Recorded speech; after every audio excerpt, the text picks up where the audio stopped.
Neat paper లీకేజీపై Chandrababu Pawan Kalyan ఎందుకు స్పందించడం లేదని ప్రశ్నించారు కాంగ్రెస్ నేత శైలజానాథ్. ఒక్కో నీట్ పేపర్ను 30 లక్షలకు విక్రయించినట్లు నిందితులు ఒప్పుకున్నా దీనిపై మాట్లాడటం లేదని ఆగ్రహం వ్యక్తం చేశారు. నీట్కు వ్యతిరేకంగా తమిళనాడు ప్రభుత్వం తీర్మానం చేసిందని, జేపీ ప్రభుత్వం కూడా తీర్మానం చేయాలని ఆయన డిమాండ్ చేశారు.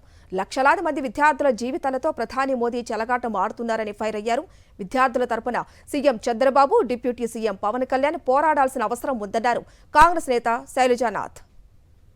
రకరకాల పేపర్ లీకేజీలు, విద్యార్థుల అయోమయంలో గురి కావడాలు చూస్తూ ఉన్నాం. అందులో ప్రముఖంగా అండర్ గ్రాడ్యుయేట్ నీట్ ఎగ్జామ్ ఒకటి, ఈరోజే పోస్ట్ గ్రాడ్యుయేట్ నీట్ ఎగ్జామ్ కూడా క్యాన్సిల్ చేసినామని ఒక వార్త చూశామ్మా.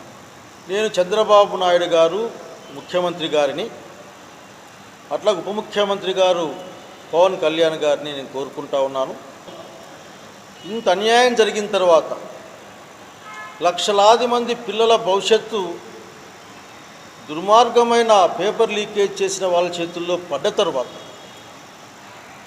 నరేంద్ర మోడీ గారు స్పందించడం లేదు. ఇంకా చూస్తూ ఉన్నాం అంటా ఉన్నారు.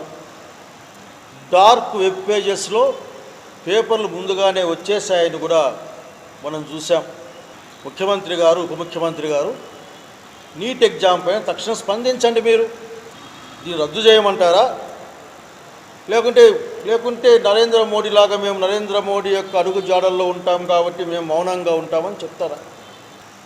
లేక విద్యా వ్యాపారంగా చూసుకునే కొద్ది మీ దగ్గర ఉన్నారు, వాళ్ళని చూసి వదిలేస్తారా? నీట్ పరీక్ష పైన రద్దు చేయమని మీరు తక్షణం కేంద్ర ప్రభుత్వాన్ని డిమాండ్ చేయమని కోరుతా ఉన్నాం.